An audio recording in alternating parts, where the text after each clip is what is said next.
Oi, tudo bem? Primeiramente, obrigada por possibilitar a minha participação nessa discussão, mesmo que eu não possa estar aí presencialmente. Obrigada, colegas, obrigada, professora.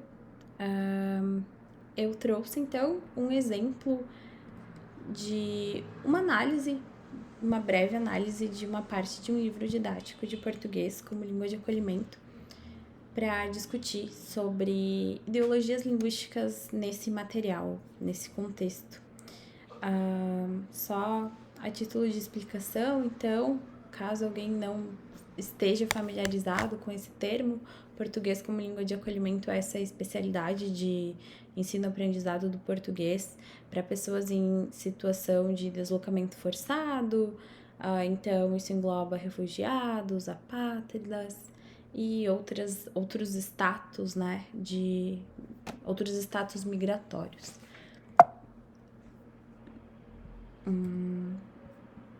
Bom, sobre a conceituação que a gente apresentou e que vocês provavelmente discutiram sobre ideologia linguística, algo que eu gostaria de pontuar e que faz sentido para mim, é algo importante para mim também quando eu olho para a questão de ideologia linguística, é entender que a ideologia linguística ela não vai estar no âmbito individual do sujeito.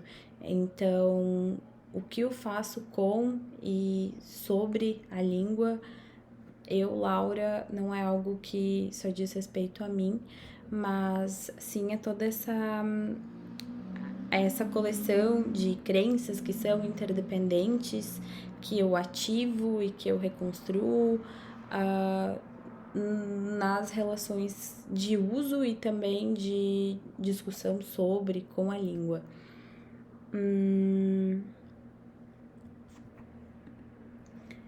Esse conceito, então, de ideologia linguística como uma ponta do iceberg. Então, quando a gente olha, por exemplo, para a atitude de uma pessoa em relação à língua, como isso se relaciona com o conceito maior de ideologia linguística, é realmente com essa representação da ponta de um iceberg, porque uma ideologia linguística tem camadas e é densa, é atravessada e por vários fatores, não só do indivíduo, mas de quem é esse indivíduo na sociedade. E, para além disso, ideologias linguísticas não são estanque, e o texto da Irvine Gall 2000 que a gente tinha como uma das leituras de hoje me ajuda a entender isso do funcionamento de uma ideologia linguística, como que ela não é dada no mundo, ela não está no mundo, mas ela se constrói, reconstrói. Quando as autoras desse texto explicam, por exemplo, um dos processos semióticos de criação da diferenciação linguística, que é a recursividade fractal, e eu separei um slide para falar um pouquinho mais então sobre esse texto com o qual já me encontrei algumas vezes e que é sempre muito útil para pensar a ideologia linguística. Então, isso é algo, né, importante, que a ideologia linguística vai para além do que o sujeito no âmbito individual faz, reproduz. Estou usando minha colinha aqui para ver o que mais que eu anotei. Que são esses esquemas conceituais que não são monolíticos nem homogêneos. E a gente pode pensar, ao invés de uma crença, como uma coleção de crenças interdependentes, que servem para a gente fazer sentido do mundo, também atribuir sentido de valor para as coisas, para as situações, para as pessoas. Logo, né, pensando nesse papel central da ideologia linguística e como ela funciona para a gente, ela também vai guiar como a gente age em determinadas situações. E se a gente pensa na política linguística como as coisas que nós, seres de linguagem, fazemos com e sobre a língua, fica bastante óbvia, bastante transparente essa relação das ideologias linguísticas com o campo das políticas linguísticas.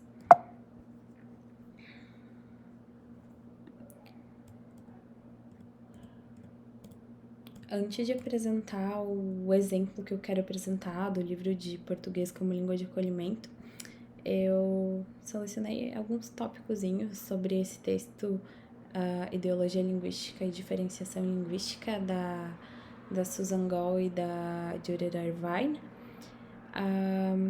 E os exemplos que elas trazem ilustram muito bem o que acontece, como, por exemplo, a decisão do que é uma língua, o mapeamento linguístico e tudo o que se fazia e ainda se faz, né?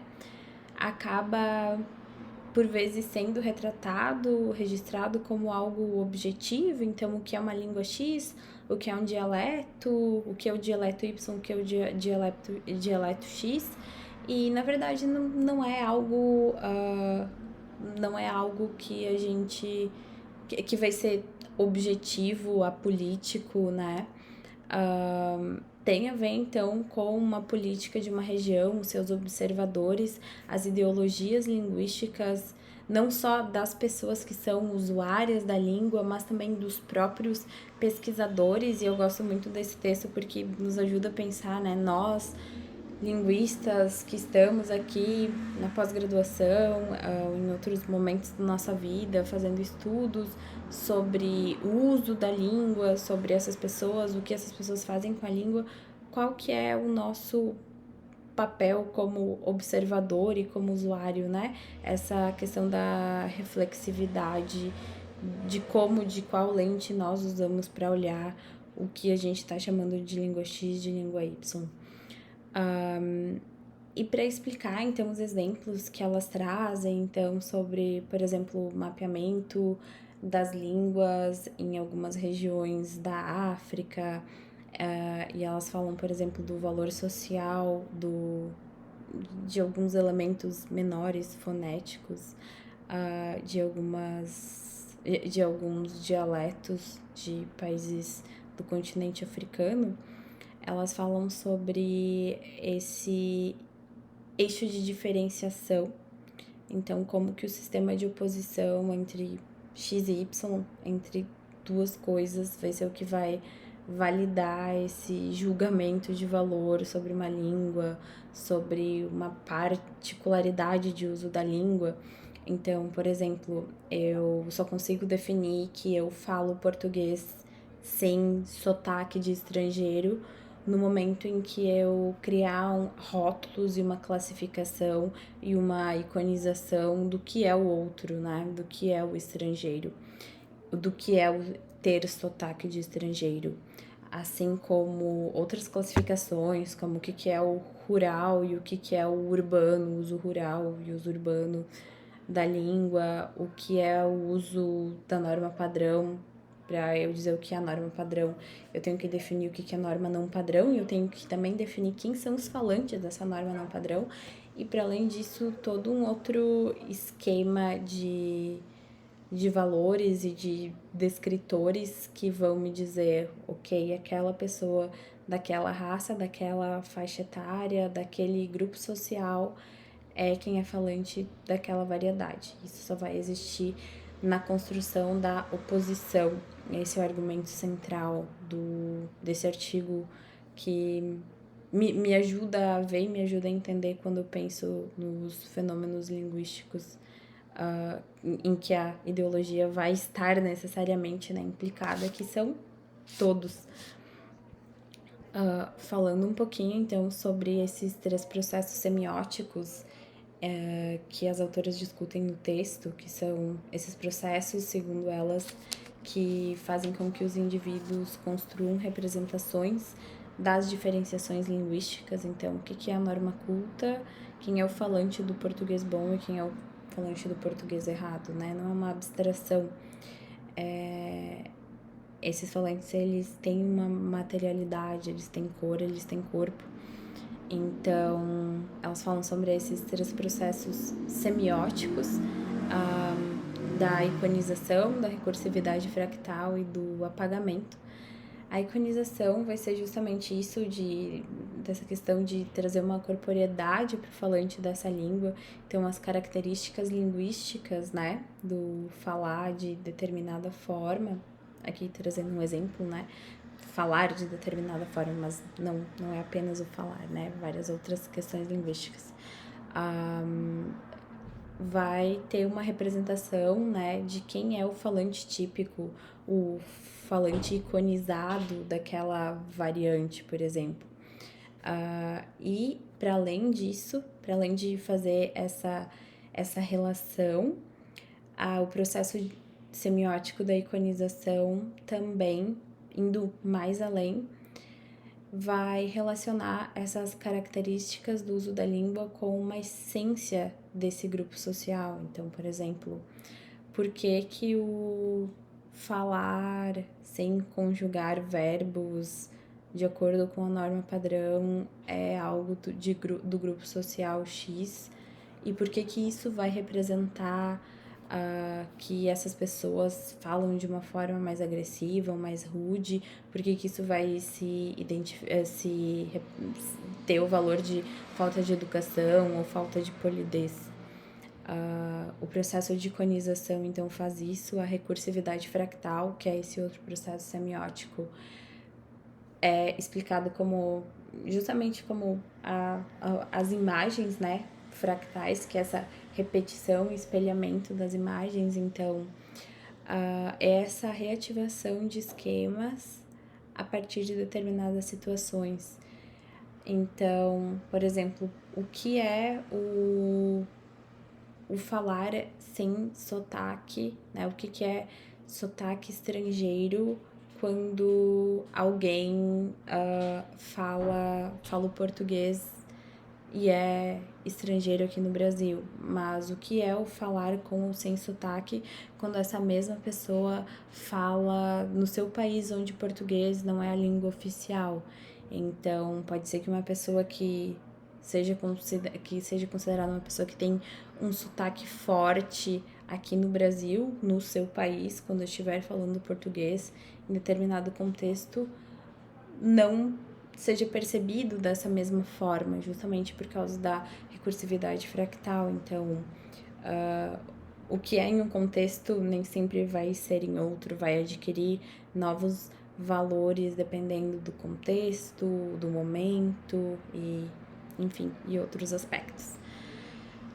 E o conceito que acredito que seja o mais importante, né, que gera essa diferenciação e que vai sustentar uma ideologia linguística é a questão do apagamento. Então, para que a gente possa falar, por exemplo, grupo social X, para que se possa caracterizar que grupo social X fala tal variante, sempre vai falar um certo grupo lexical de palavras, por exemplo, estou viajando aqui no exemplo, é necessário apagar tudo que não está de acordo com aquele rótulo. Então, se eu digo que todos os estrangeiros, os aprendizes de português como língua de acolhimento, falam de determinada forma, ou que, pensando um exemplo do meu contexto, que os aprendizes de português venezuelanos vão ter muito mais facilidade para aprender o português e do que os falantes haitianos, né? Os imigrantes haitianos, que são falantes do crioulo ou do francês. Quando eu encontro um imigrante venezuelano que tem mais dificuldade do que um imigrante haitiano, isso precisa ser apagado, isso não deve ser considerado para que o processo semiótico de diferenciação possa existir. Então, para que eu possa afirmar essa máxima de que os falantes de espanhol aprendem português fácil e não precisam nem fazer aula, só precisam de interação, eu preciso apagar quando um exemplo diferente, um caso diferente emerge.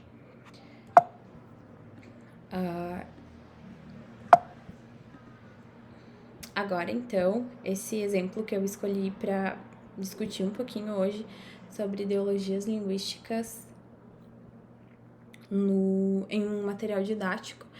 Então, esse material didático ele é bastante conhecido no contexto de ensino de português como língua de acolhimento. É um material de 2015 que foi feito pela Acnur, que é a agência da ONU para os refugiados. É um material, primeiro, material mais robusto e publicizado que a gente teve aqui no contexto do Brasil.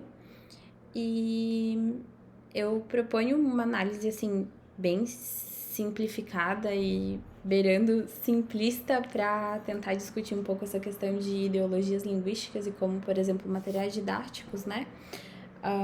Também apresentam esses discursos que podem reforçar ou então